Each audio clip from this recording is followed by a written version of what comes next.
Welcome back to the Rink Masters podcast. I'm your host, Tyler Kroom, joined with my co-host, Noah Dreger. Hey guys, how's it going? Before we get on with our episode here, I'd like to remind you to go like and follow to our Facebook, Instagram, and Twitter to get all the latest updates on our podcast episodes and the other forms of content, and also to the links to our episodes. Before we get into our NHL-related content, we have our interview with Prince George Cougars Part-Owner and ex-NHLer Eric Brewer. And then we will be doing some NHL discussion with the season coming up this week. And actually, this episode drops Wednesday, and that is the NHL season start date as to why we're wearing our favorite team's uniforms. Go Canucks. Go Stars. And Noah, do you want to lead us into the interview? Yeah, so this week we had the incredible honor to interview part owner of the Prince George Cougars, Eric Brewer. He used to play in the NHL for a number of teams, including the Tampa Bay Lightning and the Edmonton Oilers. I was saying the Senators from later, but so all right. And yeah, we hope you enjoy. All right. Well, welcome, Eric, to the Rink Masters podcast. Well, thanks for having me, guys. Yeah, it's great to have you on. So we're going to start off with an easy question. Growing up, what inspired you to become a hockey player? I think hockey was always a part of it, and I think from what my parents tell me, I always wanted to whack this rubber stick around the house. I think it was just given to me, and then from there, back in the early 80s, it was all analog TV with a dial to turn. So once it was on a channel, you're kind of in one, right? It's not like you're flipping channels. And so I think my mom got me a stick, and from there it just kind of evolved and away it went. Awesome. Yeah, nice. So along those lines, would you say that you modeled your game after any player in particular? Well, certainly growing up in the 80s, I mean, everybody wanted to be Wayne Gretzky. I think, realistically, even as a young kid, it's probably not going to happen. And so I think there's a lot of players I liked a lot growing up. I liked Jari Kurri. I liked Jeremy Roenick, Scott Niedermayer, growing up in interior BC. I got a chance to see him play junior and then play pro. And so those are players I like to watch and follow, but I don't know if I modeled myself directly after somebody. I just really enjoyed the game a lot. So stuck with that. That's awesome. So, you played for the Prince George Cougars, the Western Hockey League, and, that's really where you got to make your mark before getting drafted into the NHL. Back in the day, I mean, we weren't around at that point, being a player, playing in, the atmosphere that Prince George was for being a hockey town, can you describe what that was like? Yeah, it was fantastic, quite honestly. I think the first year I came up to Prince was the second year the team was in Prince. It had just moved from Victoria, and they just moved into what is now the CN Center. So my first training camp was in the old Coliseum. And then we moved into, at the time, the new rink, and so that was quite exciting. We weren't a great team the first year. We had some really good guys, and they took really good care of us younger guys. So that was quite helpful. And then in years 2 and 3 that I was in Prince, we improved quite a bit and added a couple few players that really made a huge impact. And I think it was just a combination of a number of things. For me personally, I lived with the same family all 3 years. They still mean the world to me. I still see them all the time. That was a big part of it. I think the coaching staff and the teammates were a good fit. Understood. We had there was 5 16-year-olds, and so we all kind of played together for quite a while and kind of gave us a space to make a few mistakes and to improve. And we just kind of took some of it and ran with it, and in return, I think the city was ready for a Western Hockey League team, and we caught a couple hot runs in the playoffs, and people were pretty excited about it. So it was literally one of the rinks to be in at any level of hockey. It was quite exciting to think that 6,000 fans could generate that much noise. Yeah, for sure. So, you kind of mentioned your players and like fellow teammates and stuff, and your coaches. So, how would you describe your relationship with your coaches, and kind of how did they help you develop on your path to the NHL? Yeah, good question. I think it could be a two-view answer. It'd almost be better at times to ask the coaches to see what they think. Some maybe more than others, but I think for the most part, I was given a real fair look. I think I was pretty fortunate. I got to play a lot, pretty much everywhere I went.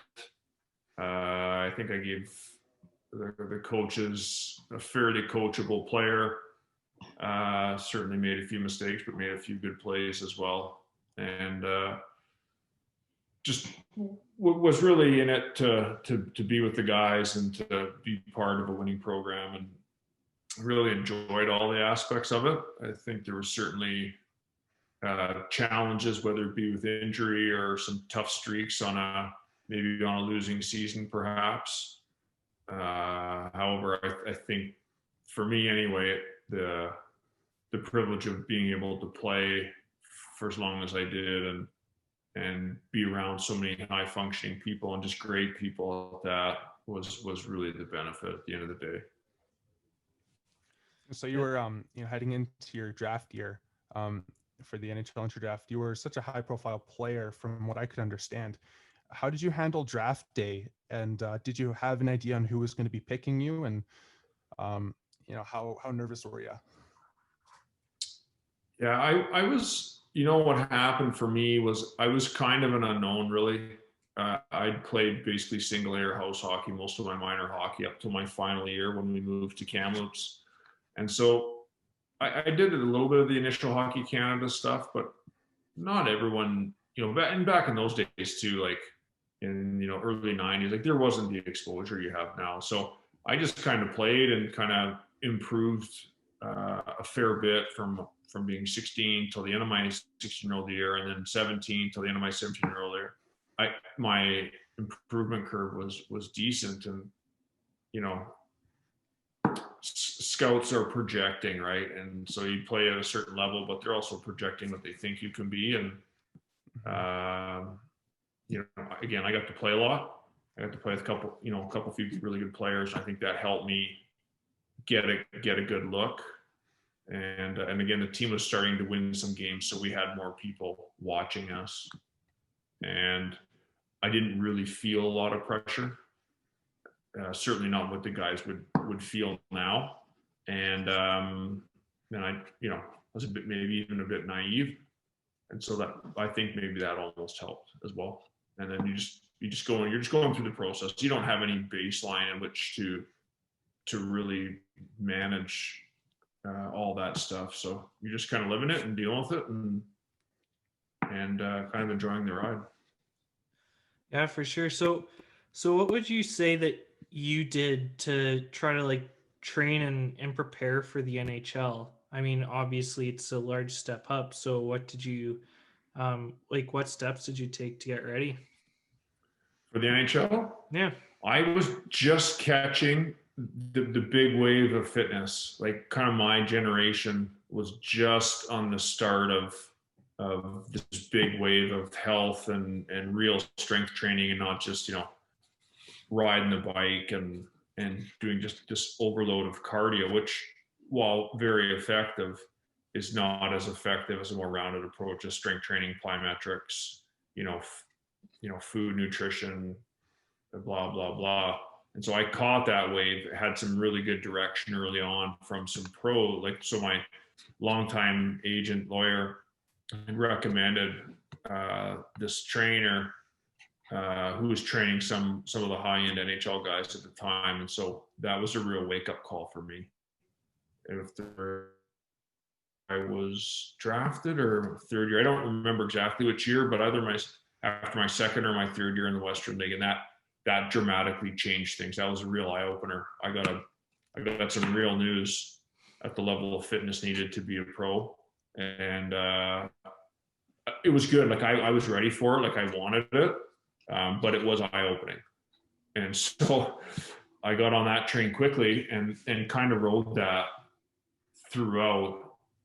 And, I certainly wouldn't say I was the fittest guy on the team, but it certainly helped me for sure. So I want to go back to a little bit on draft day there. So you mentioned that you went into it a little bit naive. It definitely didn't have the same level of exposure as it does now. What do you think in your opinion, what are the pros and cons to how the draft is structured now, especially the game around social media and how publicized it is, as opposed to back when you were in that, going through that experience? Well, I guess it just depends on how you want to frame it. And there's you can look at it glass half full or glass half empty, like almost everything. I think the evolution of just entertainment and the evolution of social awareness, social media, all those different aspects, I think is a blessing for the most part. I think being able to manage it realistically and have some experienced people ahead of the curve, recognizing, what is good and what is not, what is just too much and what is absolute garbage. And it's tough for me to say ultimately which one's better. I like my path. I'm a bit more of a subtle personality, I guess, in that respect. Like I don't do social now. It's not a huge interest to me personally.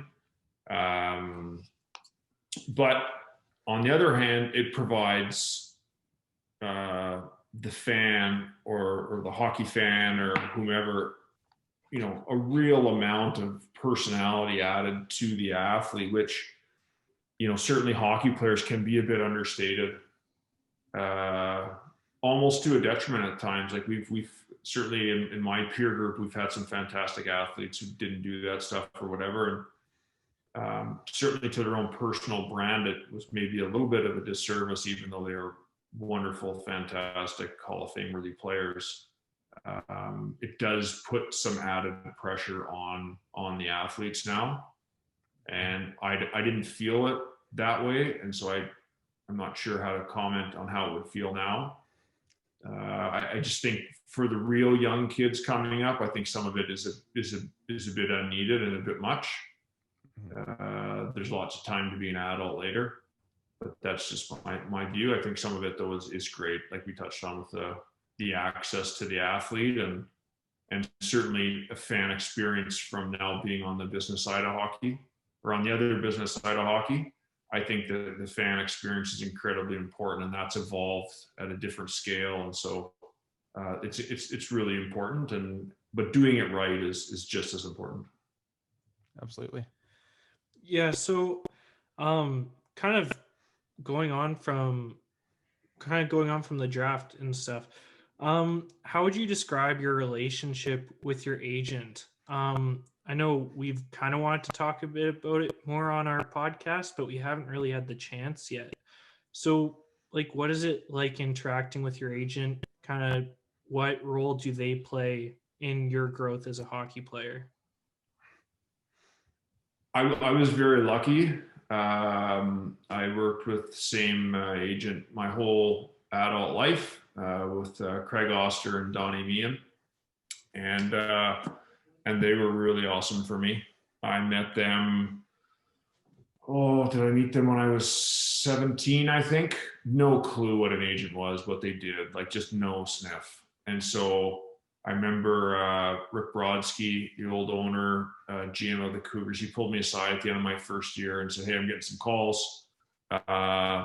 There's some interest out there for you." Like basically he said, "Do you have a sniff what's going on out there? I don't think you do, but I have a couple of people who I think you should consider talking to because that might be helpful for you." And I was like, "Sure, let's do that." And I'm not joking. Like I was not really in the loop of how that all worked. And so I met a bunch of people at a bunch of different groups at the end of my first year. And they were out, and what I didn't know at the time was they're quite a big group. Like they're they're very professional. They have a very large stable of the best athletes in the world. And so, there's a running team and not really having a clue what's going on. So this was kind of my path. I ended up meeting with Craig and Donnie in Kamloops, and they were just really awesome. And so we signed with them, and I had them my whole journey, and still talk to them periodically now. And I've had a lot of conversations with Craig over the years, and been a real good friend and a real good advisor. And they, ultimately I always saw them as being, they help you, guide you through the process. It's not their job to babysit. That's my personal opinion. At times they do spend a bit more in some form or fashion. Like, I got traded a few times, and so those conversations are a little bit different. Or at contract time, they'd kind of walk you through the process of where you're currently at, where you're not at, and the realities of those situations. Maybe offer some experienced views on what they've done with previous clients in certain situations. Maybe you just one day just need to bitch about something, and they'll listen to that too. But what I found they were good at as well was just being honest.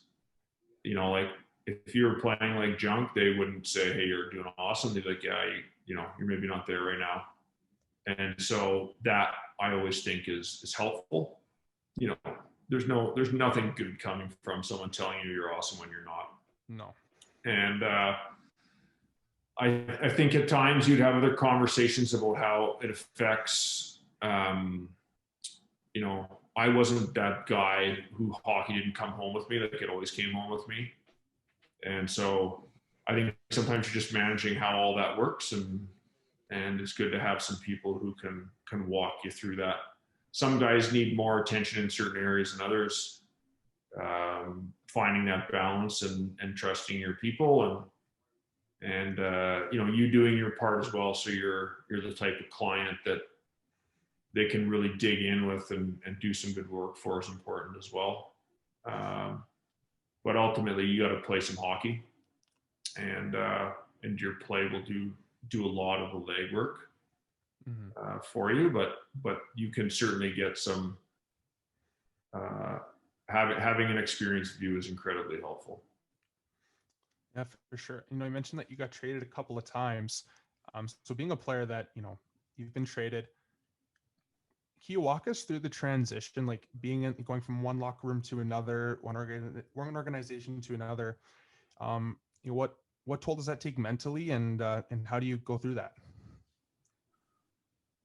Yeah. So the first couple times I got traded, you get a call from the new team or the old team, and they tell you you've been moved, and thanks, it's been swell, and that's it.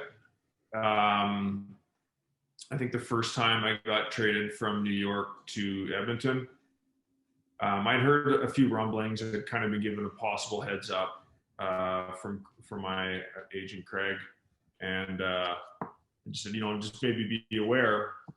This is potential, but don't worry about it. Like, it is what it is. Like, you just got to deal with it.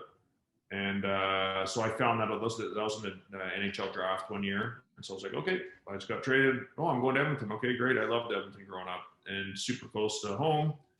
I don't know. I was really looking forward to it, and it was one of the best things that happened to me going to Edmonton. When I got traded out of Edmonton, I got traded to St. Louis. I didn't really know what was coming. Was initially very disappointed, but I really liked it there. Thought it was a good fit. Loved my teammates and all the staff and everything. But St. Louis turned out really awesome for us as well, and we met some lifelong friends, and some really awesome stuff happened for us there. Both our kids were born there. Really enjoyed it. It was a really awesome place to be. And then St. Louis to Tampa, I had some trade protection in that, so I was aware of how that was going to go a little bit. And so I'd had a good conversation in St. Louis about some potential options, or, kind of where life was at in St. Louis. And Doug Armstrong, who was a GM at the time, was really awesome about it. So you go through that like that. And then Tampa to Anaheim, I knew about that one as well. Stevie Yzerman was really good about that. And then Anaheim to Toronto was a lot quicker. But, at that time I was much older, and it's just part of it. It's not always easy, but you just manage it. Like, I think when you grow, I never got traded in junior, so I never had the initial experience, but I think the teams are always trying to manage it properly, and whether you're in junior or in pro, and understanding that it's not just a body moving per se. Like, there's people moving, and that matters. And so I think certainly my experience was that it was, for the most part, pretty decent. And I think going into a new room, if you know someone, it's more helpful. For sure. It's not the end all be all. There's always guys that are pretty outgoing that will help out. At some point, just about everybody gets moved. And so they understand what it's like to be the new player, the new family in town. And there's kind of a certain level of comfort that comes with that. And, it takes a bit of time to get your feet planted where you are. The locker room allows you a lot of comfort just because you now have 20 guys on your schedule. So if you all get a day off and the guys are going to go do something, or a handful of guys are going to go do something, you don't have to spend 2 weeks organizing a day. Like, it's like, in a couple hours, something's sorted out and you're doing something. So that was always kind of a treat that I've realized outside of hockey doesn't happen as quickly. Right. So, certainly a first world problem and whatever. But yeah, you just deal with it. Ultimately, you just kind of deal with it, and you're kind of living in this somewhat of a bubble of hockey where everyone's going through it. So you got the landing's okay. Yeah. So, what would you say was the defining moment of your career?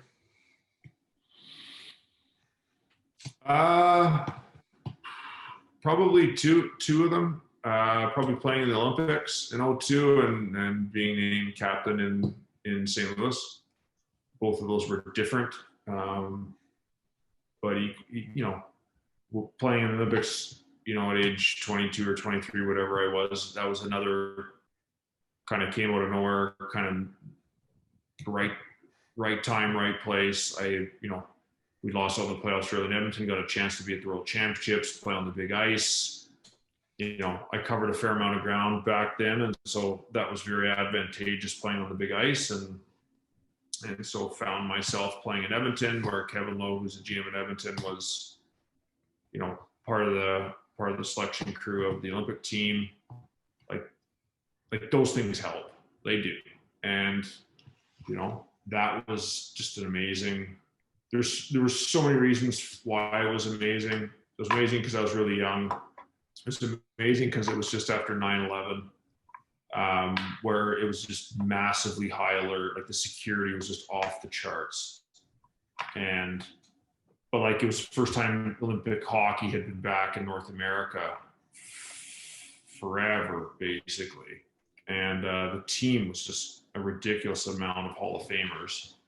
And the hockey quality was super high, and being in the Olympic Village and seeing all these amazing athletes there, and kind of just the ups and the downs of the Olympic athlete. Like, we get to play 80 games a year.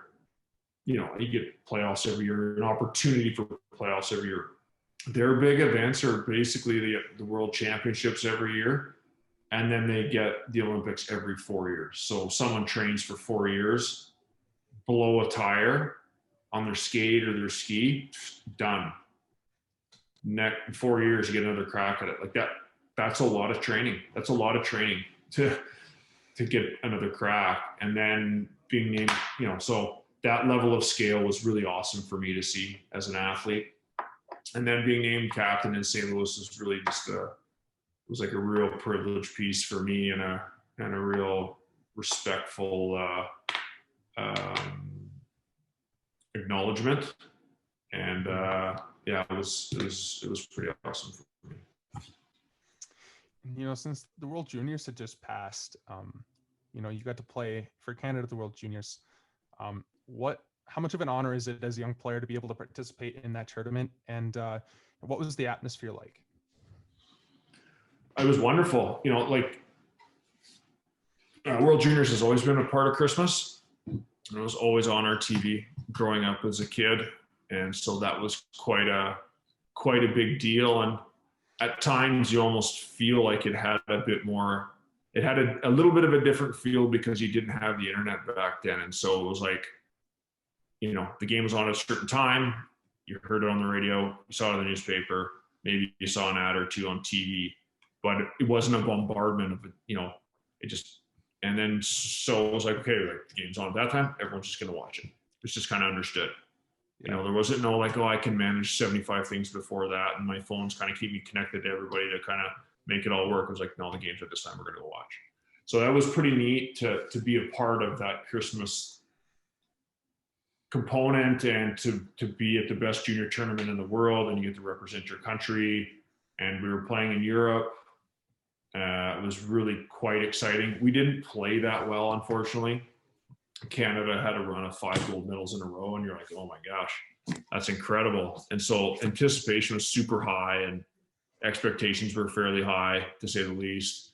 And we just didn't play that well, unfortunately, and didn't finish that great. But the experience for me was awesome, being in Europe and being with the guys and playing for Canada. And I just think in the growth of the player, it's such a privilege in so many ways to be part of that.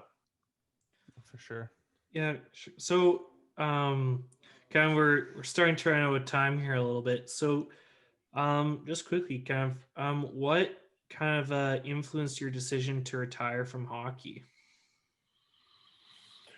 Well, it's a combination of getting older. You know, I certainly wasn't the same player at the end, and understanding kind of what it was going to be for me and what it was going to be for a team, and probably moving again. And it just, you know, never really materialized the way that I'd wanted it to.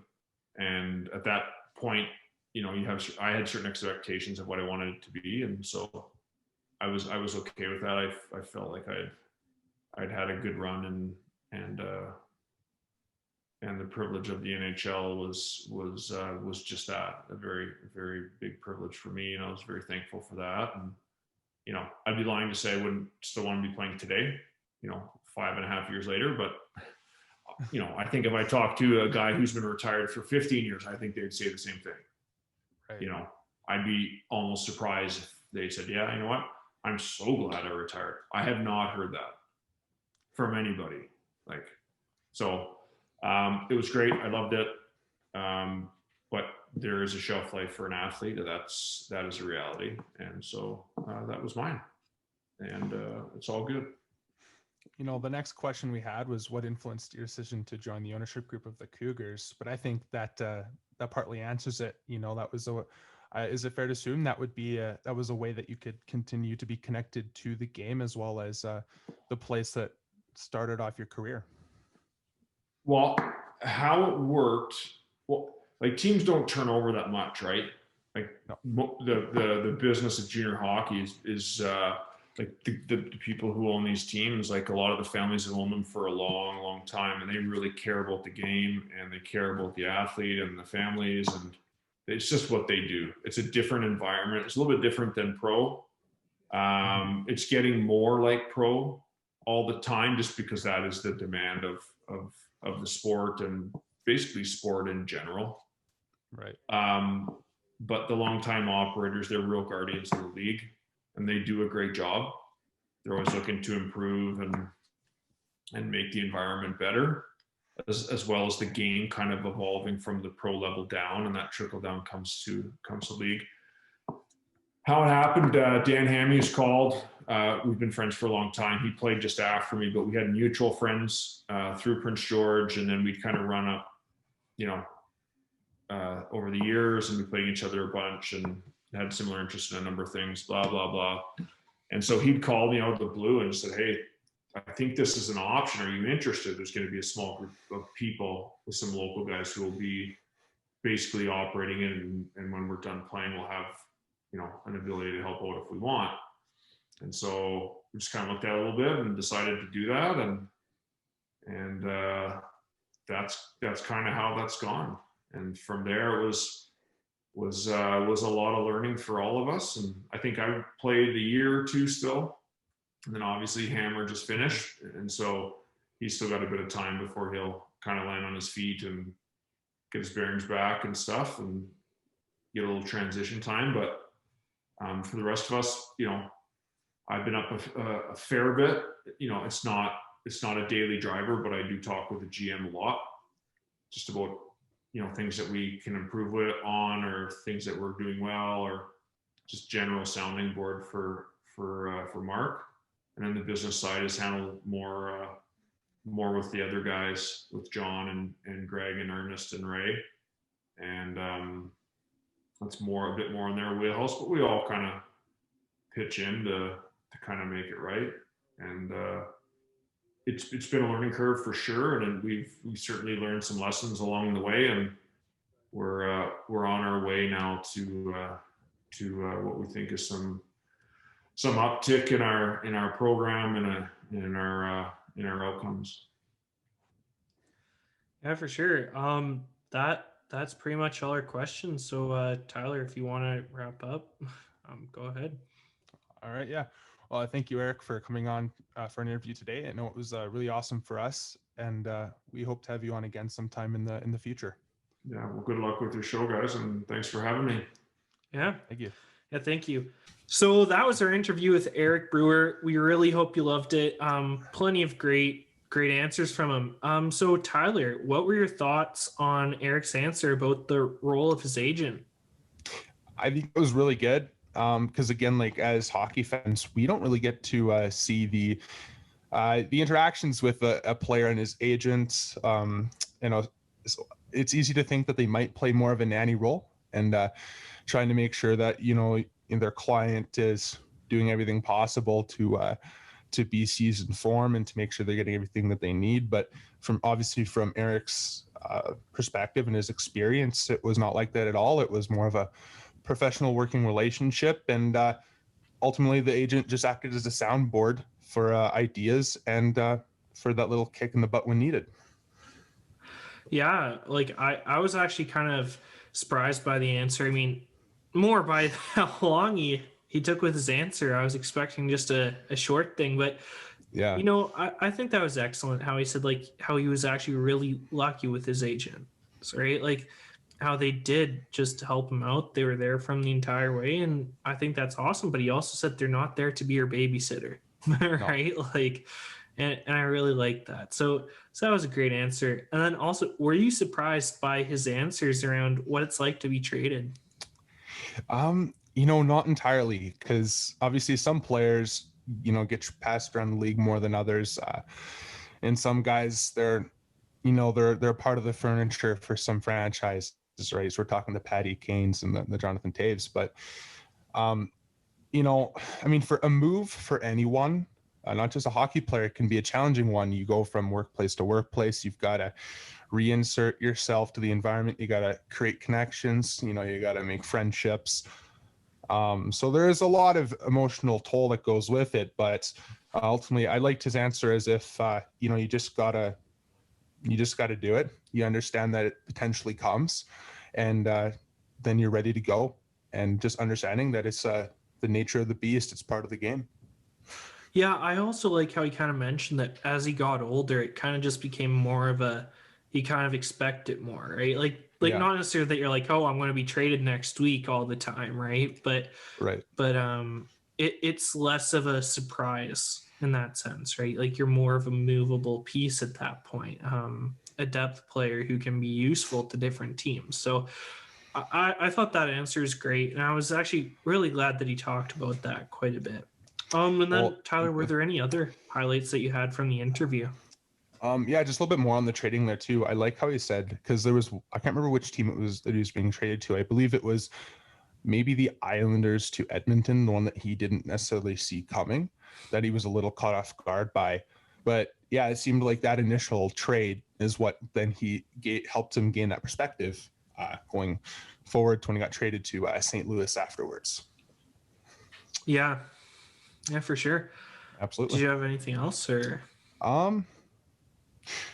No, I think those are the biggest standouts for me from this interview.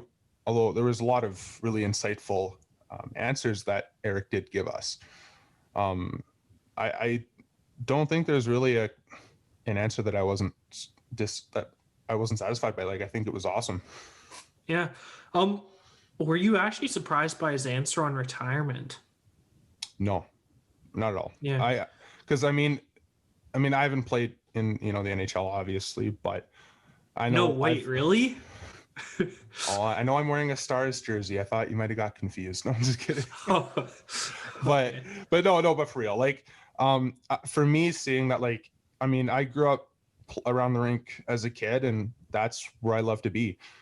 So when you are fortunate enough to be that 0.1% that gets to play in the NHL, and you're competitive, you're an athlete, you're naturally competitive, and you're getting to play the game you love, that's not easy to walk away from. So yeah, of course, like, your time comes where you have to hang him up, but no, I'm not surprised that he wishes that he was still playing. That doesn't surprise me one bit. Yeah, that didn't really surprise me either, but like, it was kind of interesting just how he just talked about how, like, you kind of just know when you're done, but at the same time you still want to keep playing. Like, I just thought that's interesting how, like, there comes a point when you can't do something anymore, even though you really, really want to. Yeah, exactly. Yeah, so that pretty much wraps up our interview, like, all encompassing all that and our reactions and stuff. So moving on to the NHL, Tyler, in this season, it's really exciting. Obviously, the divisions have been realigned. They also have sponsors, which is different. Yeah. Helmets have sponsors now too. So looking more at the divisions, like, what do you think is the strongest division in the NHL this year? Well, that's tough. I'm going to have to say the North Division. I think that is the only division right now where we don't have a clear number one team, and not be due to the lack of talent in that division. I think a lot of the teams there just added to an already pretty impressive core, and I don't think that any other division can compare. There's more parity in the North Division than there is compared to the to the other realigned divisions.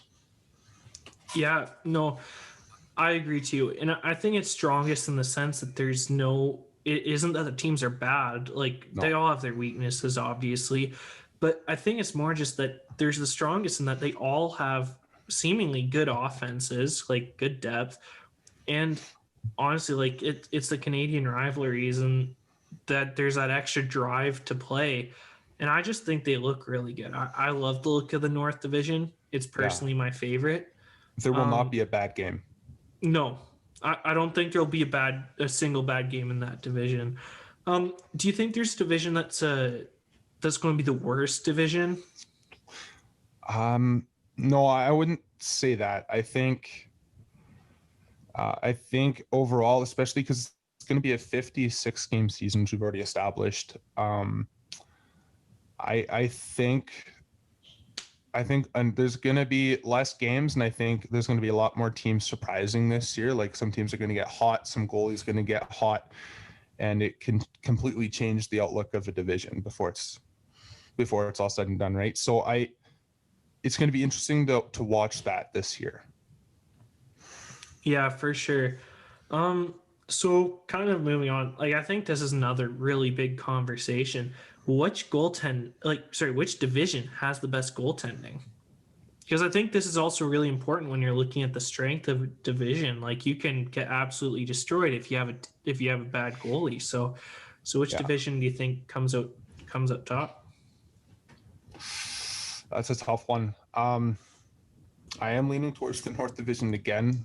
I think each team's got, a legit starting goalie, and for the most part has a backup that's able to come in and be just as good in the games where it needs to be called upon. So you might have a differing opinion, but right now I'm tending to lean towards the North Division with this one. Yeah, I agree too. With the North, I think the second place would probably go to, I believe it's the East Division. I believe that's what it's called. Yeah, because that has a bunch of the other good teams that have a bunch of the good goaltenders. So that's probably second place.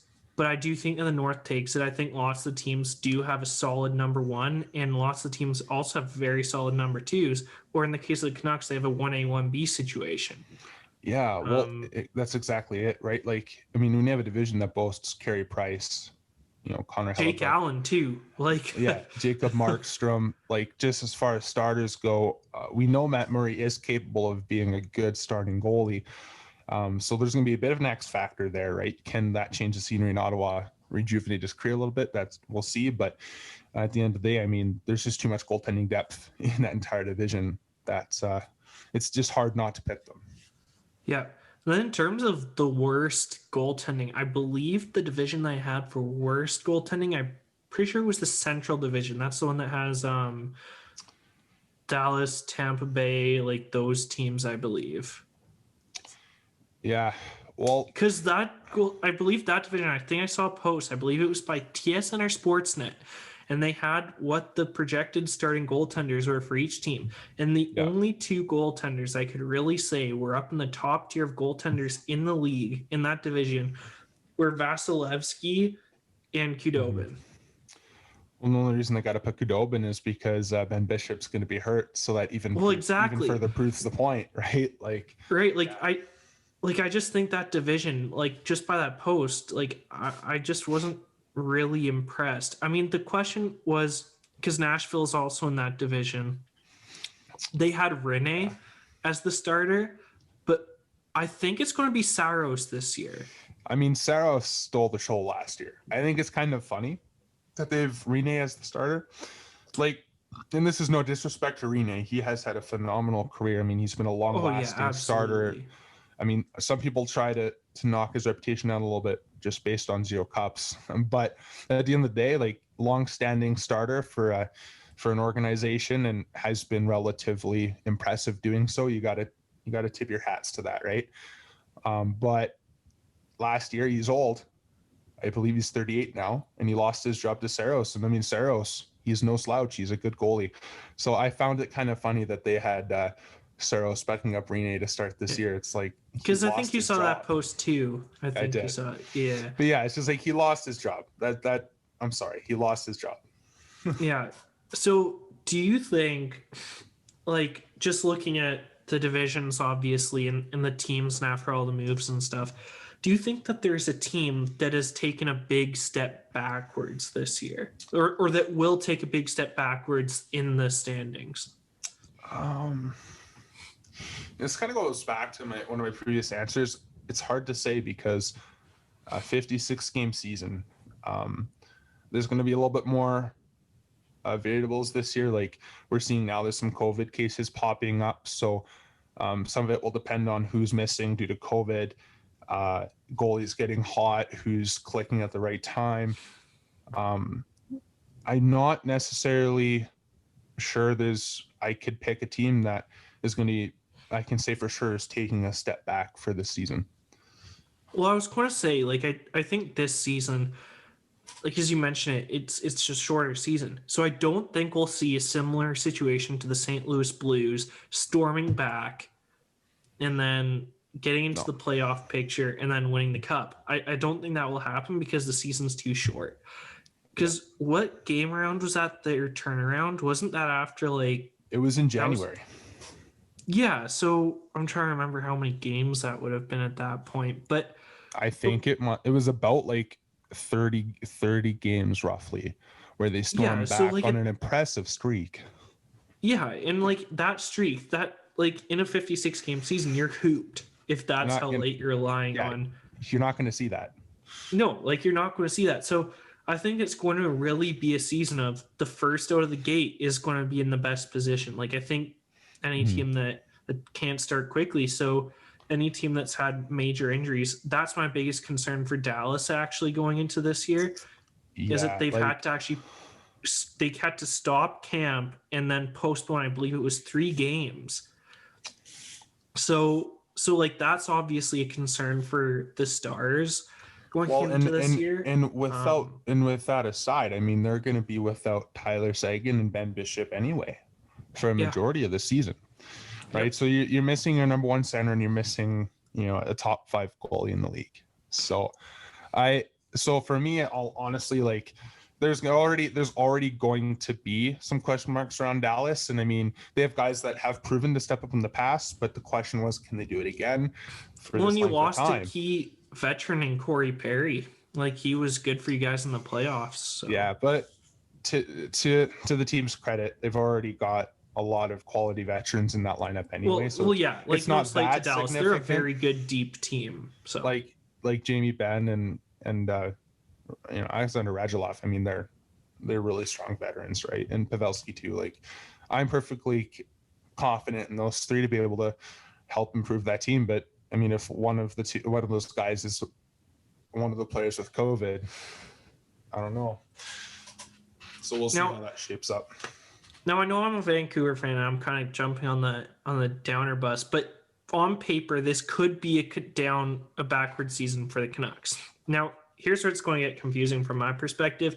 I'm going to have them both in the biggest step backwards and the biggest step forwards, because, like, I think that they've gotten younger in some respects. Like, I think that they're going to be relying on the youth.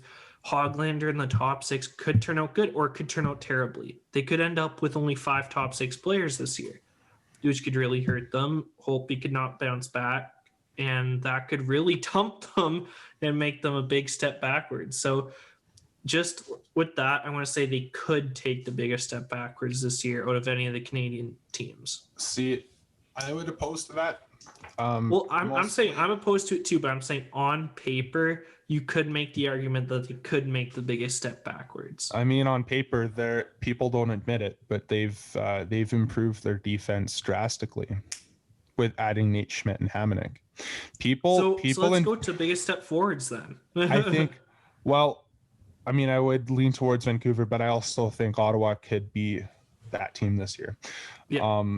But my case for Vancouver, Nate Schmidt to that top 4 is going to have a significantly more impressive impact than what Tanev had last year. And I know Canucks fans love Tanev. He's like the golden child for Vancouver. But I will say, Nate Schmidt, he's going to make it very easy. Letting Schmidt and Hamonic to your top 4.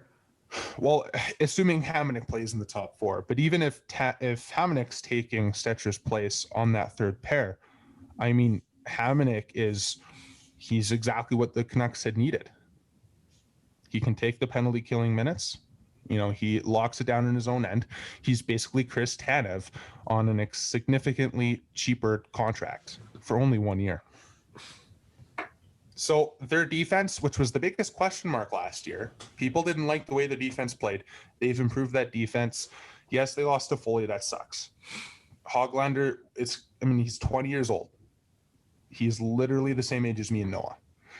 So there will be some question marks as to if he can play in that top 6 all year. I liked it. I like that they're trying him there. He's looking good. So in a 56-game season, it could work.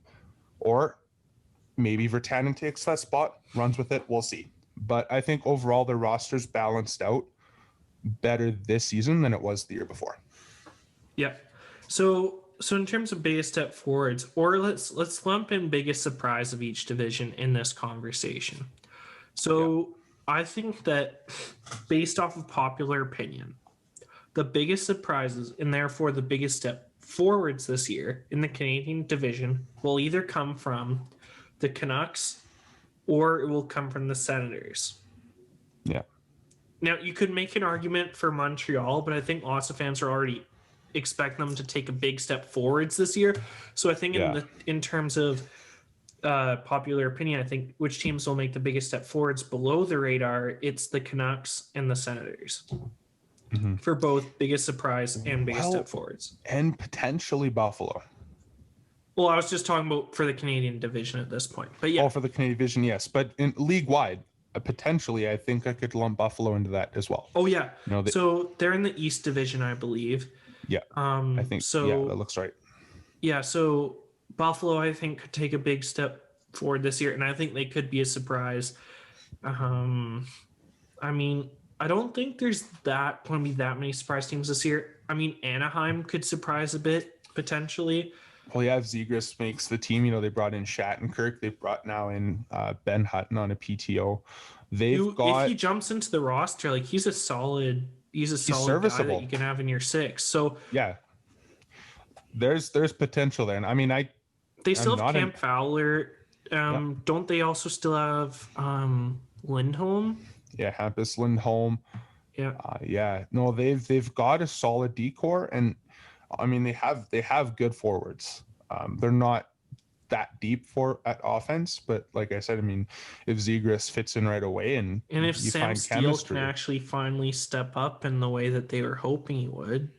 Well, I mean, he's taken progression each year. Like he's still a younger player. I'm not saying he hasn't. So, I'm just saying I think you need him to make a jump as opposed to a step almost. There's some guys there that, I mean, there's potential for it. So it's something worth keeping an eye on. And I'm not a big Anaheim supporter. Like I've just never been a supporter of the team, but they do have some bright spots, and if the right guys click and make those improvements, I mean, they could be in that conversation for sure. Do you have anybody? Okay, so now we've covered North, West, and East. What about Central?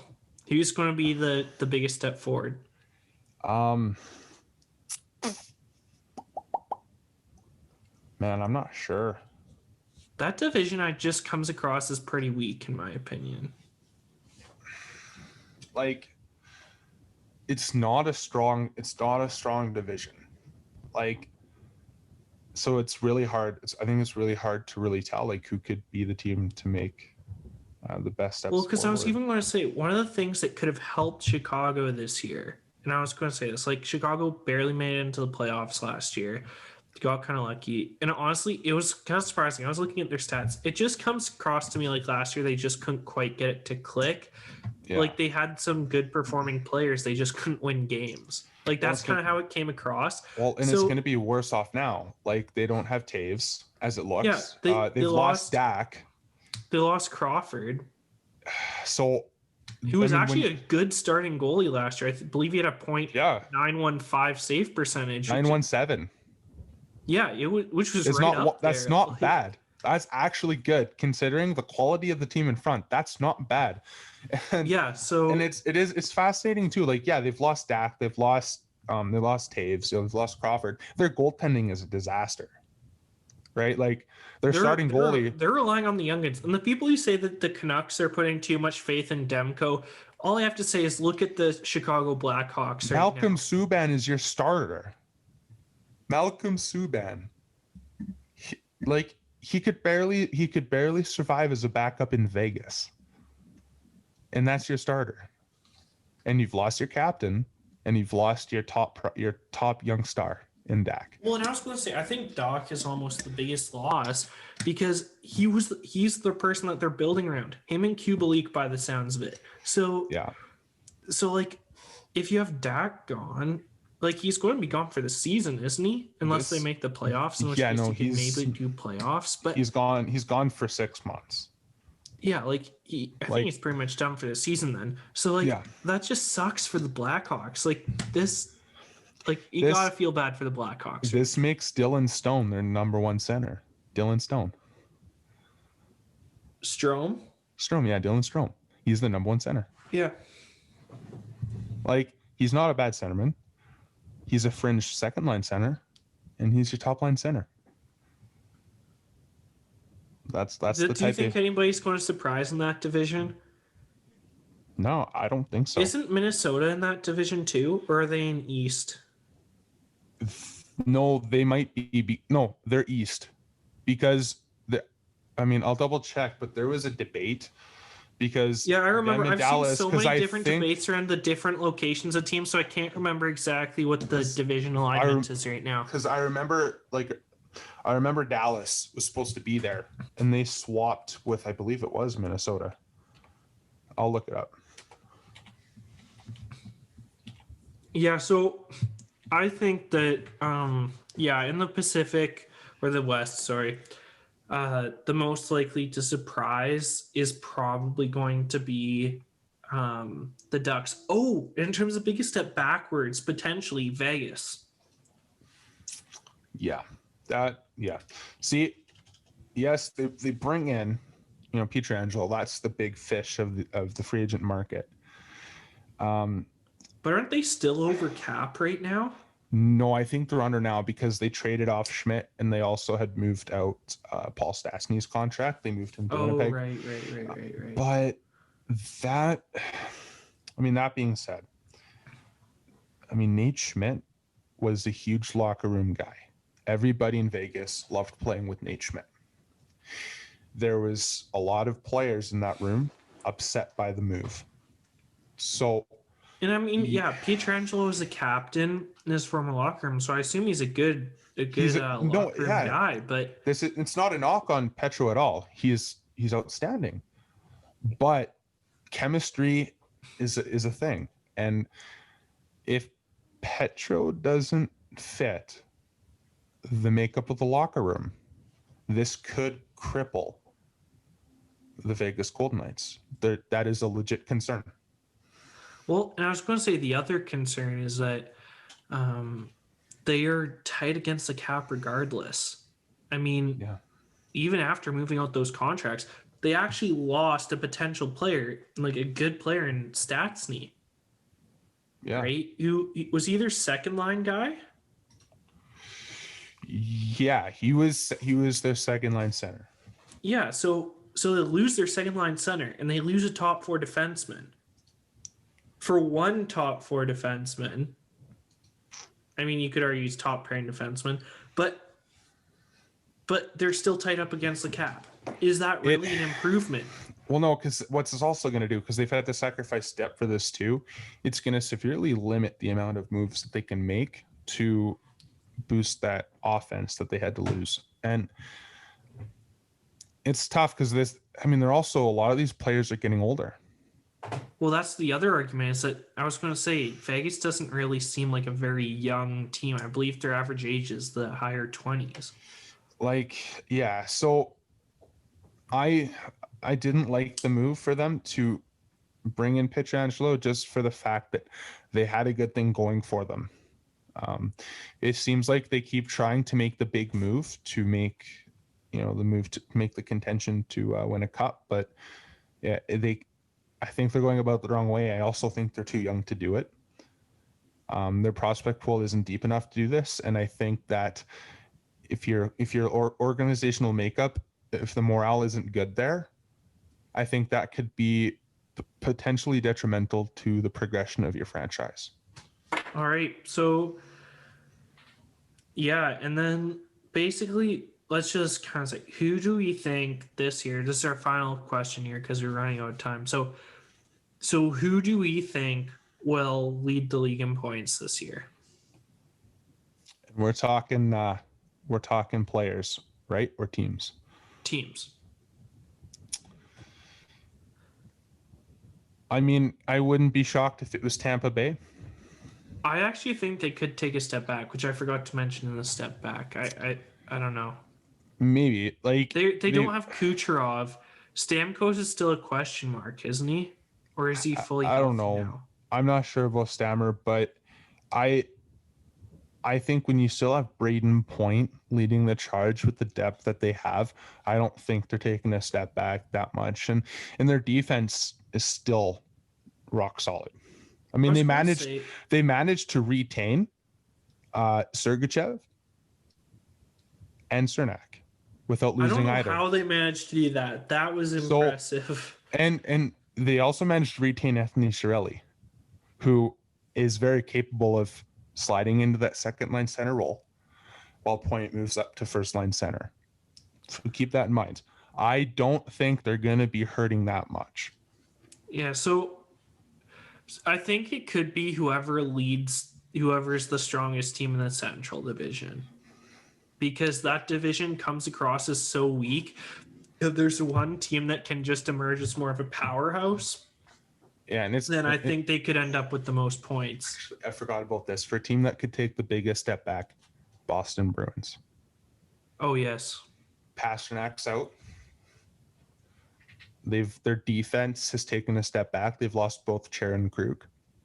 They haven't really brought anybody in to fill the voids. They're going to rely with what's in the system, which isn't deep. We'll see what happens with Tuukka Rask. There's still some rumors floating around that he might be moved out, so we'll see what happens there. But ultimately, I don't think they're better off than they were last year, and they already were showing signs of declining last year. So we'll see what happens. But I'd like to keep an eye on them. I think they could potentially take a step back. But again, it's also a 56-game season, so anything can happen. If that's what the playoffs were, if the playoffs were any indication during COVID, I mean, anything can happen. Well, I mean, the Chicago Blackhawks beat the Oilers. Yeah, like there you go. Who predicted that? I didn't even think they'd win. I knew Chicago would get at least one game. I knew they'd at least get one, but that they totally destroyed the Oilers, that was surprising. Okay, well, and while we're talking about Oilers, I mean they're another team. I think that could maybe take steps forward. They've completely bolstered the offensive depth, and they've also brought in Tyson Barrie. That was a presence I think they were missing on the transition game. So we'll see. I think like if Jesse Puljujarvi can really like prove himself this year, if Dominic Cahoon can really get he that can chemistry bounce back. with yeah, how well he played with Draisaitl and Junior, then that's going to be exactly. terrifying. So, and I mean, Turris too, he's still a very capable player. So we'll see. I think that the Oilers could be an interesting team because I know a lot of the concern was they didn't have the forward depth. Well, I think they have it now. Yep. No, so I we'll agree. see. So we'll see what they do. So with that, I think that pretty much concludes our episode for today. So thank you so much for listening. We hope you'll be back again next week. We also hope you enjoyed the interview. That was so much fun. Eric's a great guy. He was excellent to talk to. Don't forget, of course, to follow, and subscribe. And we hope to see you again next week. Bye for now. Have a great week, guys.